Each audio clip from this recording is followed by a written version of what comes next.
हमारे वेबसाइट को हमको नाम देना होता है, और जो जगह लगती है उसे कहते हैं हम होस्टिंग, और उस जगह के लिए हम लोगों को गूगल को रेंट पे करना पड़ता है, जिसको हम होस्टिंग कहते हैं। जैसे जनरल भाषा में हम रेंट कहते हैं, जिससे जगह की अगर किराए पर अगर हमने कुछ लिया है तो उसको हम रेंट पे करते हैं, रेंटल पे करते हैं। उसी तरीके से यहाँ पर जो भी वेब होस्टिंग कंपनीज रहती है उन लोगों को हमें रेंटल पे करना पड़ता है, ताकि हम लोगों की जो भी इंफॉर्मेशन है, वेब इंफॉर्मेशन है, वो गूगल के ऊपर स्टोर रहे, उसके लिए हमें रेंटल देना होता है, तो उसे हम होस्टिंग कहते हैं।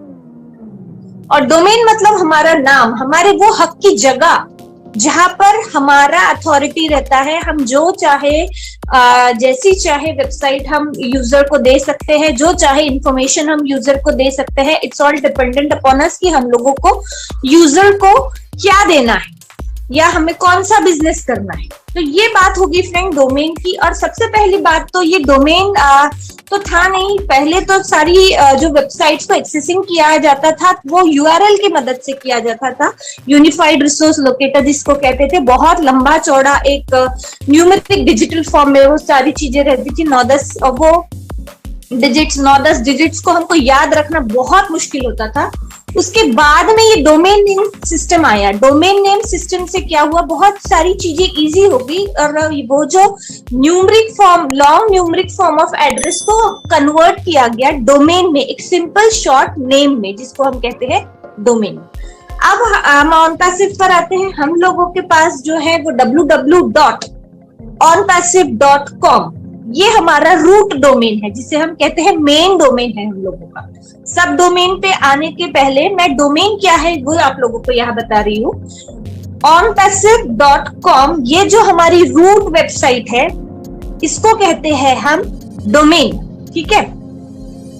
अब सब डोमेन क्या होता है, जैसे हम हमेशा से हमारे वेबिनार्स में कहते हैं कि OnPassive क्या है, OnPassive टूल्स ला रही है, ठीक है। तो ये टूल्स क्या है, ये टूल्स भी एक फॉर्म ऑफ वेबसाइट ही है। जैसे ओब्लेस की बात करती हूँ मैं, ठीक है, तो ये ओब्लेस भी एक वेबसाइट है, ओ ट्रैकर भी एक वेबसाइट है, और जितने भी टूल्स है, ओ क्रिएट हो गया, ओ पीयर हो गया, ओ वॉलेट हो गया, ओ स्टाफ, ओ काउंटिंग, जितने भी टूल्स है they all are in form of websites, ठीक है। तो उसका एक्सेसिंग हम एक वेबसाइट के तौर पर करेंगे, लेकिन उसका नेमिंग कुछ अलग रहेगा। अब वो नेमिंग कैसे रहेगा, जैसे ओब्लेस का एग्जांपल देती हूं मैं, obless.onpassive.com, तो ये हो गई सब डोमेन, ओब्लेस हो गया सब डोमेन।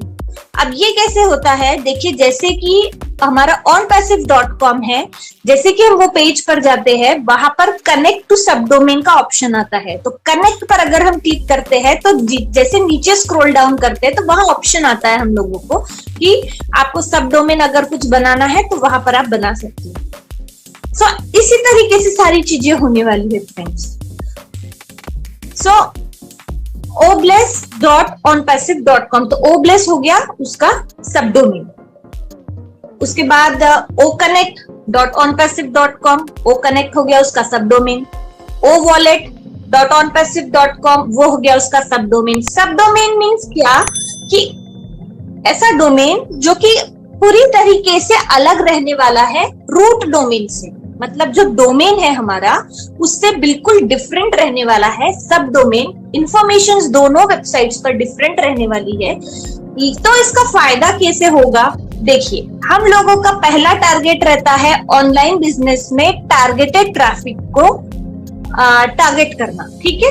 ऑर्गेनिक ट्रैफिक हमारे वेबसाइट पर आना चाहिए, ये एक मेन पर्पस रहता है कोई भी बिजनेस पर्सन का, अगर वो ऑनलाइन काम कर रहा है। यहाँ पर क्या होगा, सपोज कर लीजिए फ्रेंड्स कि मैंने ओब्लेस का यूज किया है, ठीक है, और ओब्लेस यूज किया, मुझे वो वेबसाइट बहुत पसंद आई, मैंने नीचे स्क्रॉल डाउन किया तो OnPassive ने क्या किया है, OnPassive ने जो मेन डोमेन है www.onpassive.com, उसकी लिंक वहां पर पेस्ट कर दी है नीचे कि इफ यू लाइक ओब्लेस so you can go for another tools as well, so go for logging to www.onpassive.com। अगर आपको ये ओब्लेस पसंद है तो इसी तरीके से बहुत सारी वेबसाइट्स है हम लोगों की, अगर आप इंटरेस्टेड हो तो आप इस पर लॉग इन कीजिए। तो वो ऑप्शन अगर दिखता है और अगर मैं onpassive.com पे चली जाती हूँ तो मुझे बहुत सारे अनदर वेबसाइट्स भी वहां मिलेगी।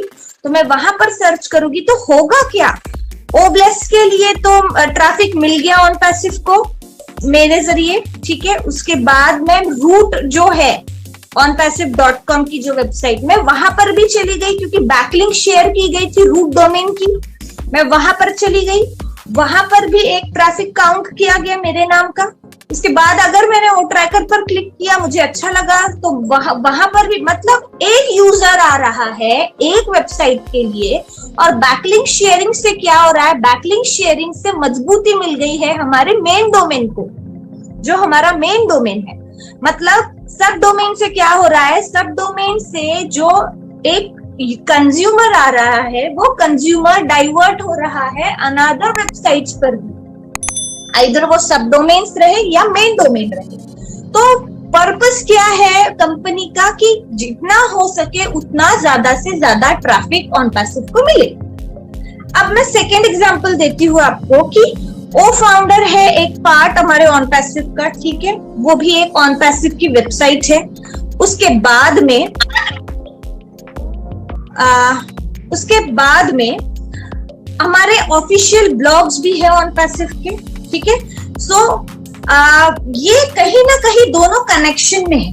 देखिए onpassive.com तो ये हो गया हमारा मेन डोमेन और ओ फाउंडर हो गया अलग। लेकिन आने वाले दिनों में क्या होगा, जब सारी चीजें लॉन्च हो जाएगी तो ओ फाउंडर नहीं रहेगा, ये मर्ज हो जाएगा onpassive में। सो onpassive में अगर मर्ज हो जाता है, सारी चीजें मर्ज हो जाती है और किसी को ब्लॉग्स पढ़ना है onpassive के, तो ब्लॉग्स का सेक्शन अलग रहेगा, वो रहेगा blog.onpassive.com। तो आप वो वेबसाइट पर जाके ब्लॉग पढ़े, कहीं ना कहीं वो onpassive.com के नीचे ही आएगा क्योंकि वो सब डोमेन है ब्लॉग, ठीक है, अनदर पार्ट है onpassive का। उसके बाद वेबसाइट्स रहेगी, वो भी सब डोमेन्स में ही कन्वर्टेड रहेगी। उसके बाद सपोर्ट सिस्टम का है, बहुत सारे FAQs ऐसे आते हैं जो कि पेंडिंग रहते हैं, सपोर्ट टीम हैंडल नहीं कर पाती है या फिर पेंडिंग में चले जाते हैं तो उस पर ध्यान नहीं जाता। सो उस टाइम पे क्या करती है बड़ी बड़ी कंपनियां कि एक अपना सब डोमेन बना लेती है सपोर्ट के नाम से, लाइक support.onpassive.com, ठीक है। तो ये सपोर्ट की वेबसाइट क्या करेगी, सिर्फ और सिर्फ सपोर्ट के ही जितने सारी क्वेरीज आती है उसे ही हैंडल करेगी। मतलब कि हर एक चीज अलग अलग सेक्शन में डिवाइड की गई है, लेकिन ये जो अलग अलग वेबसाइट्स है इनकी इंफॉर्मेशन पूरी डिफरेंट रहती है मेन डोमेन से, बट कहीं ना कहीं कनेक्टेड रहती है। और जैसे कि मैंने अभी अभी कहा कि हम लोग बैकलिंक शेयर करते हैं, बैकलिंक शेयरिंग से क्या हो रहा है, बैकलिंक शेयरिंग ये बहुत इंपॉर्टेंट चीज होती है। अगर आप ऑनलाइन काम कर रहे हो तो ये एक दूसरे को, बैकलिंक शेयरिंग मतलब एक दूसरे को सपोर्ट करना, एक दूसरे टॉपिक को सपोर्ट करना। मतलब कोई एक टॉपिक पढ़ रहा है और बैकलिंक अगर उसमें दिख रही है, इंटरेस्टेड है वो बंदा, तो वो टॉपिक भी वो पढ़ लेगा। दैट मीन्स कि वो एक के साथ दोनों के लिए ट्रैफिक क्रिएट कर रहा है और ये सारी चीजें ऑर्गेनिक है। सो onpassive क्या कर रही है, onpassive भी यही सारी चीजें करेगी और अभी भी फिलहाल वही चीजें हो रही है। onpassive के ब्लॉग्स है, ओ फाउंडर्स है, ये डिफरेंट वेबसाइट्स की जो भी अर्निंग्स हो रही है, ऑर्गेनिकली जो भी अर्निंग्स हो रही है उसका डायरेक्टली बेनिफिट जा रहा है onpassive.com को, ठीक है। और आने वाले दिनों में भी यही चीजें होंगी। सो इनडायरेक्टली ऐश सर का यही हम लोगों का कहना है, ऐश सर ने यही कहा हम लोगों को कि सब डोमेन्स और डोमेन्स कितना इंपॉर्टेंट रोल प्ले करने वाला है आने वाले दिनों।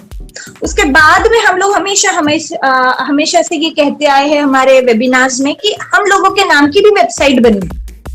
तो वो वेबसाइट कैसे बनेगी, लाइक archanagawande.onpassive.com, तो वो भी एक पार्ट हो गया, दैट इज ऑल्सो अ सब डोमेन जो कि कहीं ना कहीं मेन डोमेन, रूट डोमेन से कहीं ना कहीं वो भी कनेक्टेड है। वहां पर हमारे परचेस टूल्स रहेंगे, ऑटो पायलट मोड पर सारे ट्रैफिक वहां पर आएगा और वो वेबसाइट्स वहां से यूज में आएगी।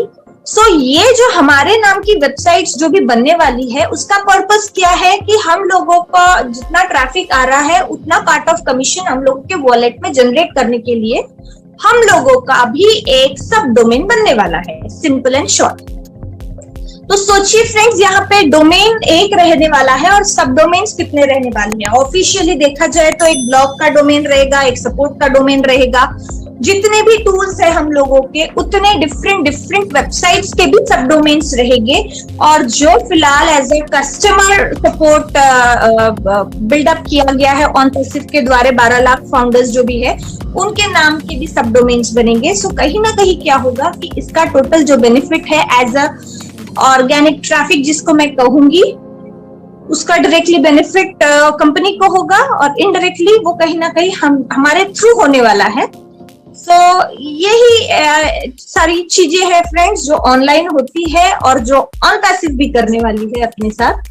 और सबसे पहली बात तो जैसे मैंने पहले ही कहा कि टारगेटेड ट्रैफिक, हम लोगों का पर्पस पर्सपेक्टिव ही वो है कि हम ट्रैफिक को ही टारगेट करें हमारे वेबसाइट्स के लिए। सो अभी अभी जैसे मैंने कहा कि बैकलिंक शेयरिंग से कहाँ का टॉपिक किससे रिलेट अगर हम करते हैं, सो एक अगर कंज्यूमर आ रहा है तो वो इनडायरेक्टली 2 या 3 वेबसाइट्स पर भी सर्फ करके वो सारी चीजों को पढ़ सकता है, ले सकता है, और कहाँ से कैसा ट्रैफिक हम गेन करेंगे इसकी कोई आइडिया ही नहीं है, क्योंकि ये सारी चीजें तो अभी तो मैनुअल हो रही है, सारी डिजिटली सारी चीजों को हम लोग ऑपरेट कर रहे हैं। बिकॉज आने वाले दिनों में ये चेंज होने वाला है और एआई आने वाला है, तो एआई आने के बाद सारी चीजें ऑटोमेटिकली होगी, तो जो डुप्लीकेशन होगा, मल्टीप्लीकेशन जो होगा वो कितने फास्ट होगा, रैपिडली होगा, उसका हम लोग अभी फिलहाल तो कोई अंदाजा ही नहीं लगा सकते। बट एक्चुअल क्या है, चीजें क्या है, ये मैंने छोटा सा प्रयास किया है मेरी तरफ से आप लोगों को सब चीजों को एक्सप्लेन करने का। होपफुली आई थिंक आप लोग समझ चुके होंगे।